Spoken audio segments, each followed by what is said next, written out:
Hello दोस्तों, इस video में मोस्ट रिपीटेड क्वेश्चन की जो सीरीज चल रही है, सीरीज का नंबर है अपने 2, उसके क्वेश्चन करा रहे हैं। तो आप देखोगे एसएससी और रेलवे के जो मोस्ट रिपीटेड क्वेश्चन है जो 3 से 4 बार पूछे गए वो करा रहा हूँ। ठीक है, आप ये देख सकते हो। ठीक है, जो आपके नेक्स्ट जो एग्जाम है 2026 के सभी एग्जाम्स के लिए इंपॉर्टेंट बन सकते हैं। ठीक है, तो इसमें मैंने क्या कर रखा है, आपको पहले क्वेश्चन बताया, फिर उससे रिलेटेड अदर इंपॉर्टेंट फैक्टर बताऊंगा जो आपके नेक्स्ट एग्जाम के लिए इंपॉर्टेंट बन सकती है। ठीक है, जैसे करंट का क्वेश्चन बता देता हूँ, जो आपको अभी वो वुमेन प्रीमियर लीग हुई थी ना, उससे क्वेश्चन पूछा गया था। ठीक है, तो उसके सारे जो टाइप बता देता हूँ किसी किसी के थे।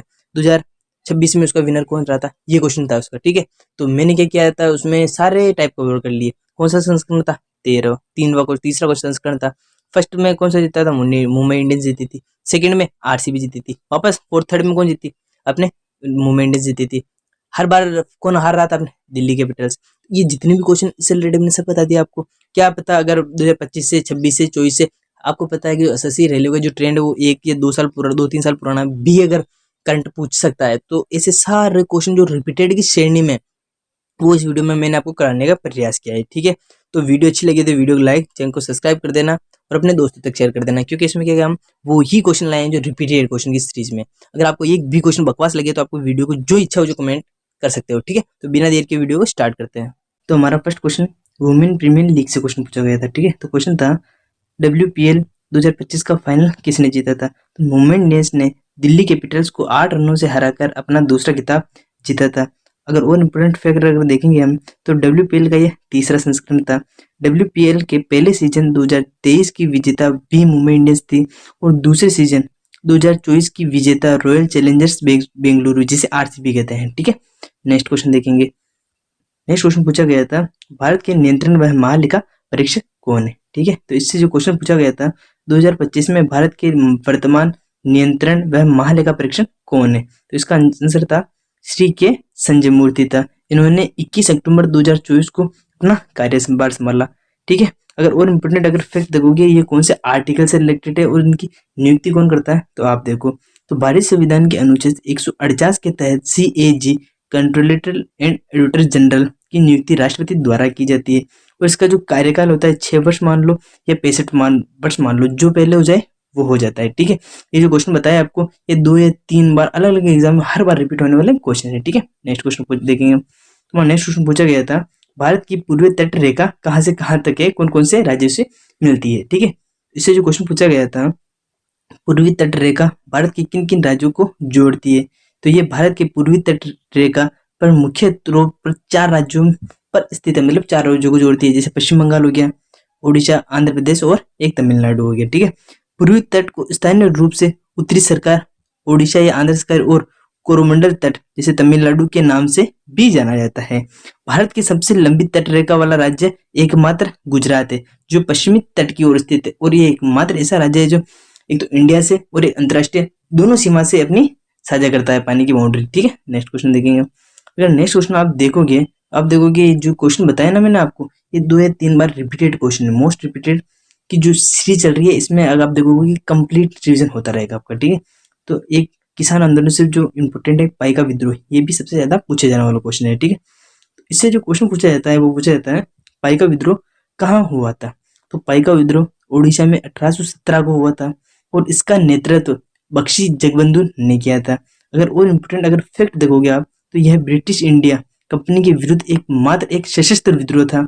उड़ीसा सरकार ने केंद्र से मांग की थी कि इसे भारत का प्रथम स्वतंत्रता संग्राम घोषित किया जाए। ठीक है, इसमें 2 या 3 क्वेश्चन इंपोर्टेंट रख सकते हो आप, तो एक तो डेट हो गई और इससे रिलेटेड किससे रिलेटेड ब्रिटिश कंपनी के विरुद्ध किया गया था, एक ये भी, और इसे स्वतंत्रता संग्राम कहते हैं। ये तीनों क्वेश्चन बन सकते हैं। ठीक है, नेक्स्ट क्वेश्चन देखेंगे। जो नेक्स्ट क्वेश्चन पूछा गया था वो पूछा गया था, चीन की बेल्ट एंड रोड इनिशिएटिव से, जिसे BRI कहते हैं। ठीक है, इससे जो क्वेश्चन पूछा गया था, हाल ही में किस देश की BRI से हटने का फैसला किया है, तो उसने पनामा फरवरी 2025 में करने का फैसला लेता है, क्योंकि जो पुराने क्वेश्चन भी स्टैटिक जीके के पूछ सकता है। ठीक है, तो इसका जो आंसर था, सेकंड क्वेश्चन देख लो आप, मई 2025 में किस दक्षिणी अमेरिकी देश ने BRI में शामिल होने की घोषणा की थी, तो इसमें कोलंबिया की थी। तो मैं आपको 2 या 3 जो भी क्वेश्चन अलग अलग बन सकते हैं वो भी इस क्वेश्चन में ही बता दूंगा। ठीक है, और BRI को वन बेल्ट वन रोड, जिसे ये देख सकते हो इसकी फुल फॉर्म है, ठीक है, के नाम से भी जाना जाता है, जिसे चीन में 2013 में स्टार्ट किया गया था। ठीक है, नेक्स्ट क्वेश्चन देखेंगे। अगर नेक्स्ट क्वेश्चन अगर आप देखोगे तो वेदांता कॉलेज से क्वेश्चन पूछा गया था, ठीक है। तो इसमें इसकी स्थापना डेट भी बता दी मैंने और उसका उद्देश्य भी बता रखा और किसने की थी, ठीक है। इस सभी क्वेश्चन मैंने इसमें बता रखे हैं, ठीक है। तो ये जो क्वेश्चन है सबसे 2 या 3 बार अलग अलग एग्जाम में आपको मिल जाएगा, ठीक है। तो क्वेश्चन था हमारा, कोलकाता में वेदांत कॉलेज की स्थापना किसके द्वारा की गई थी? तो ये राजा राम मोहन द्वारा 1825 में स्थापना की गई थी, जिसका उद्देश्य भारतीय शिक्षण के साथ साथ पश्चिमी विज्ञान पाठ्यक्रमों को भी बढ़ाना है, ठीक है। राजा राम मोहन राय को आधुनिक भारत का जनक कहा जाता है और भारतीय पुनर्जागरण का अग्रदूत भी कहा जाता है। उन्होंने 1828 को ब्रह्म समाज की स्थापना की थी। तो राजा राम मोहन राय से 3 क्वेश्चन इंपोर्टेंट बन सकते हैं, ठीक है। एक तो इन्हें पुनर्जागरण का अग्रदूत पिता कहा जाता है और 1828 में ब्रह्म समाज की स्थापना की थी। ये 3 क्वेश्चन राजा राम मोहन राय से इंपोर्टेंट बनते हैं, ठीक है। नेक्स्ट क्वेश्चन देखेंगे हम। तो अगर आप नेक्स्ट क्वेश्चन देखोगे तो जो संविधान संशोधन उनसे सबसे ज्यादा क्वेश्चन पूछे गए थे, ठीक है। तो एक तो 44वां, एक 42वां और एक 97, ये तीनों तो मोस्ट इंपोर्टेंट श्रेणी में आते हैं, ठीक है। तो क्वेश्चन था 97 संविधान संशोधन से क्वेश्चन था। तो प्रश्न पूछा गया था 97वें संविधान संशोधन के तहत कौन सा अनुच्छेद जोड़ा गया था? तो इसके तहत भाग 11, भाग 9B जिसे सहकारी समिति इंग्लिश में कोऑपरेटिव सोसाइटी कहते हैं वो जोड़ा गया था। एक तो उसमें जोड़ा गया था और एक 43B, दोनों में इसमें भी वही जोड़ा गया था, ठीक है। और भी 97 कॉन्स्टिट्यूशन अमेंड के द्वारा 2 जगह पे जोड़ा गया था, ठीक है। यह संशोधन 2011 में हुआ था। अनुच्छेद 43B राज्य के नीति निर्देशित तत्व जिसे DPSU का हिस्सा है, जो सहकारी समितियों के स्वैच्छिक गठन का बढ़ावा देता है, मतलब स्वयं की इच्छा से इसको बढ़ावा देता है, ठीक है। नेक्स्ट क्वेश्चन देखेंगे। तुम्हारा जो नेक्स्ट क्वेश्चन वापस समाज सुधारक से क्वेश्चन पूछा गया था। सोशल रिफॉर्म से सबसे जो आप देख रहे हो ना, विद्रोह और रिफॉर्म, इनसे सबसे ज्यादा क्वेश्चन पूछे जाते हैं, तो ये आप कंप्लीट पढ़ के जाना, ठीक है। तो क्वेश्चन पूछा गया था, भारत में अंतरराज्यीय विवाह को कानूनी रूप से अनुमति किसने दी थी और पंडित रमाबाई या राजा राम मोहन राय द्वारा दी गई थी? ये क्वेश्चन रुकना, इसमें 2 क्वेश्चन मिक्स हो गए शायद, ठीक है। ये अनुमति किसने दी थी? तो ये पंडित रमाबाई और राजा राम मोहन राय ने दी थी, ठीक है। ये इसका आंसर है, लेकिन साथ में लिख दिया गलती से मैंने, ठीक है।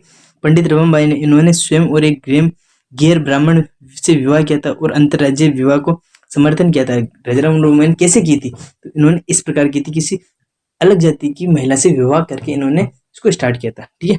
और अगर इम्पोर्टेंट फैक्ट अगर आप देखोगे तो राजा राम मोहन द्वारा इन्हें आधुनिक भारत का जनक कहा जाता है। इन्होंने मुख्य रूप से सती प्रथा के उन्मूलन 1829 के लिए कार्य किया और पंडित रमाबाई इन्होंने महिलाओं की शिक्षा और विधवाओं के उत्थान के लिए आर्य महिला समाज और शारदा सदन की स्थापना की थी, ठीक है। नेक्स्ट क्वेश्चन देखेंगे। तुम्हारा नेक्स्ट क्वेश्चन अगर आप देखोगे तो कंप्यूटर विज्ञान से, मतलब कंप्यूटर साइंस से क्वेश्चन पूछा गया था, ठीक है। जो कंप्यूटर भी इंपॉर्टेंट बन सकती है रेलवे के एग्जाम के लिए। तो इनमें से कौन सा कंप्यूटर के CPU का भाग नहीं है? तो आप देखोगे कि इसमें CPU का भाग भी बता दूंगा और उसमें किस डिवाइस को क्या कहा जाता है वो भी बता दूंगा, ठीक है। तो दिए गए विकल्पों के अनुसार उस टाइम जो ऑप्शन था उसमें देखोगे जो CPU का भाग नहीं है, तो CPU के मुख्य भाग पर कौन से होते हैं? एक तो ALU होता है जिसका मतलब होता है अर्थमेटिक लॉजिक यूनिट, और एक CU होता है इसका मतलब होता है कंट्रोल यूनिट, और एक मेमोरी यूनिट होता है। तीनों CPU के भाग होते हैं और CPU को कंप्यूटर का ब्रेन मतलब मस्तिष्क भी कहा जाता है, ठीक है। अगर इंपॉर्टेंट फैक्ट में अगर देखोगे तो CPU सेंट्रल प्रोसेसिंग यूनिट कहते हैं, इसे कंप्यूटर का मस्तिष्क कहा जाता है। और ALU अर्थमेटिक लॉजिक यूनिट ये गणितीय गणनाएं और तुलना करने में सहायता प्रदान करता है, जबकि कंट्रोल यूनिट ये कंप्यूटर के सभी भागों के बीच तालमेल बिठाने का कार्य करता है, मतलब बैलेंस शीट बनाने का, ठीक है। नेक्स्ट क्वेश्चन देखेंगे। अगर आप नेक्स्ट क्वेश्चन देखोगे तो आर्ट एंड कल्चर से भी रेलवे और SSC के अंदर सबसे ज्यादा क्वेश्चन पूछे जाते हैं। तो अगर इसमें देखोगे तो भारतीय वास्तुकला मतलब आर्ट एंड कल्चर से क्वेश्चन पूछा गया था। तो अगर आप देखोगे कि आर्ट एंड कल्चर से कैसे कैसे क्वेश्चन पूछे जाते हैं, तो फर्स्ट तो आप याद रख लो कि अगर आर्ट एंड कल्चर में एक तो मंदिर पढ़ लो आप, ठीक है। दूसरा डांस, और तीसरा आप उत्सव पढ़ लो, ठीक है। इनसे क्वेश्चन सबसे ज्यादा क्वेश्चन पूछे जाते हैं, ठीक है। तो ये क्वेश्चन पूछा गया था अपने दक्षिण भारत के मंदिरों में पाए जाने वाले सिद्धि जैसी आकृति अलंकृत प्रवेश द्वार को क्या कहा जाता है? उसे गोटीपुरम या गोटीपुरम के नाम से जाना जाता है, ठीक है। दक्षिण भारतीय मंदिर निर्माण शैली को द्रविड़ शैली कहते हैं और ऊपर की जो शैली होती है उसे नॉर्दर्न शैली को अलग नाम से जाना जाता है, ठीक है। मंदिर के मुख्य गर्भगृह के ऊपर स्थित मीनार को विमान कहा जाता है, जबकि बाहरी प्रवेश द्वार को गोपुरम के नाम से जाना जाता है, ठीक है। तो आप ये भी याद रख लो विमान किसको कहते हैं और गोपुरम किसको कहते हैं, ठीक है। अगर इसने बाहर ही पूछा है इसलिए उसको गोपुरम हुआ, लेकिन अगर आंतरिक गर्भ की पूछ लिया तो विमान होता है। दोनों क्वेश्चन बन सकते हैं, आप ये दोनों पढ़ के जाना, ठीक है। नेक्स्ट क्वेश्चन देखेंगे। तुम्हारा नेक्स्ट क्वेश्चन पूछा गया था हिस्ट्री से, जिसमें भी एंशिएंट हिस्ट्री से क्वेश्चन पूछा गया था, ठीक है। तो आप देख रहे हो कि 2 से 3 क्वेश्चन एंशिएंट हिस्ट्री से भी इंपॉर्टेंट बन सकते हैं, ठीक है। जिसमें आप देखोगे पहले तो इसमें किस शब्द को क्या कहा जाता है, और दूसरा जो बाहर के यात्री आए थे, एक तो वो क्वेश्चन बन सकता है, और दूसरा जो आंदोलन हुए थे वो इंपॉर्टेंट बन सकते हैं, ठीक है। तो क्वेश्चन था हमारा, प्राचीन काल में भुक्ति शब्द का क्या अर्थ था? तो प्रशासनिक विभाग जैसे प्रांत और राज्य, इसका अर्थ ये होता था, ठीक है। गुप्त साम्राज्य के दौरान साम्राज्य को कई प्रांतों में विभाजित किया जाता था, जिसे भुक्ति कहा जाता था। भुक्ति के जो राज्यपाल थे या प्रमुख थे को उपऋक के नाम से जाना जाता था, और भुक्ति को आगे जिलों में विभाजित किया जाता था, जिन्हें विषय कहा जाता था। मतलब जो राज्य स्टेट होते थे उसे क्या कहते हैं, उसे तो भुक्ति, और जब उसको जिले विले ऐसे कुछ अलग बांटते हैं तो उसे विषय के नाम से जाना जाता था, ठीक है। नेक्स्ट क्वेश्चन देखेंगे। जो अगर नेक्स्ट क्वेश्चन देखोगे तो हमारे जो वापस कंप्यूटर से क्वेश्चन पूछा गया था, मतलब जो आप देखो रेलवे में 2 3 से 4 क्वेश्चन आप देख लो, कंप्यूटर से भी क्वेश्चन पूछ सकता है, ठीक है। जो क्वेश्चन पूछा गया था वर्चुअल मेमोरी से क्वेश्चन पूछा गया था, ठीक है। तो क्वेश्चन था वर्चुअल मेमोरी का प्राथमिक उद्देश्य क्या होता है, ये देख लो आप, ठीक है। और ये इस कौन कौन ये एक तो स्थायी मेमोरी होती है, उसमें एक अस्थायी होती है, ये कौन सी मेमोरी में काम करता है और इसे किस नाम से जाना जाता है, ये भी है। और ये किसके लिए, ये सॉफ्टवेयर में काम में आता है, हार्डवेयर में काम करता है, ये 3 क्वेश्चन आप जो इंपोर्टेंट बन सकते हैं वो भी इस क्वेश्चन में बता देंगे हम, ठीक है।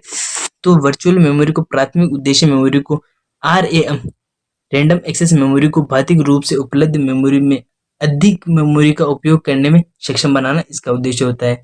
यह हार्ड डिस्क के एक हिस्से को अस्थायी RAM का की तरह इस्तेमाल करता है, जिसे लॉजिकल मेमोरी यूनिट के नाम से जाना जाता है। यह बड़े सॉफ्टवेयर जैसे प्रोग्राम को चलाने में मदद करता है, और यह RAM के आकार से भी बड़े होते हैं, ठीक है। नेक्स्ट क्वेश्चन देखेंगे। तो नेक्स्ट क्वेश्चन जो हमारे बेरोजगारी से क्वेश्चन पूछा गया था, तो पूछा गया था भारत में बेरोजगारी दर से क्वेश्चन था, ठीक है। भारत में बेरोजगारी दर की स्थिति क्या है और कितनी है, ये देख लो आप। तो अप्रैल 2025 में जारी किए गए पहले मासिक सर्वेक्षण आंकड़ों के अनुसार भारत में मासिक बेरोजगारी दर 5.1% है। और अगर आप और एक्स्ट्रा जानकारी देखोगे तो आप देखोगे कि भारत में इसको कौन जारी करता है, तो आप देखोगे भारत में बेरोजगारी के आंकड़े मुख्य रूप से NSO जिसे कहते हैं नेशनल स्टैटिस्टिक्स ऑर्गेनाइजेशन कहते हैं, ऑफिस कहते हैं, द्वारा जारी किया जाता है। और बेरोजगारी की दर की गणना किस आधार पर होती है, ये भी देख लो। एक तो कुल श्रम के आधार पर, जो बंदा काम करता है उसके श्रम के आधार पर, और बेरोजगार की व्यक्तियों की संख्या के आधार पर होता है। तो इसके इसके बटे में डाला और इंटू 100, ये इसका फॉर्मूला बन सकता है, ठीक है। नेक्स्ट क्वेश्चन देखेंगे।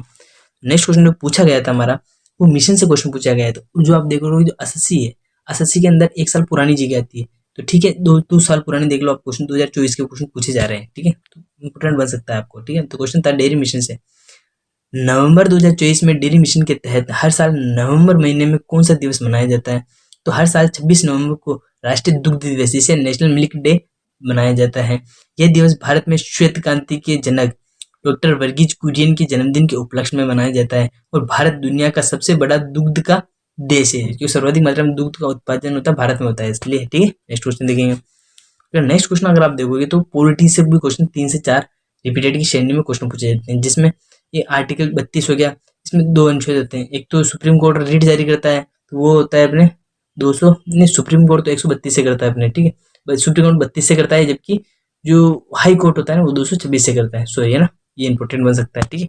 ये हर बार क्वेश्चन पूछा जाता है, और इसकी जो 5 रेट है उससे भी क्वेश्चन बन सकता है, ये रिपीटेड क्वेश्चन, ठीक है। तो अनुच्छेद 32 में क्या कहा गया है? तो अनुच्छेद 32 में प्रत्येक व्यक्ति को अपने मौलिक अधिकार के प्रवर्तन के लिए सर्वोच्च न्यायालय में जाने का अधिकार है, जिसका मतलब होता है कि अगर किसी को लगता है कि उसके मौलिक अधिकार का उल्लंघन हुआ है, तो वह राहत के लिए सीधे सर्वोच्च न्यायालय का दरवाजा खटखटा सकता है, ठीक है। डॉक्टर भीमराव अंबेडकर ने अनुच्छेद 32 को संविधान का हृदय या आत्मा कहा है।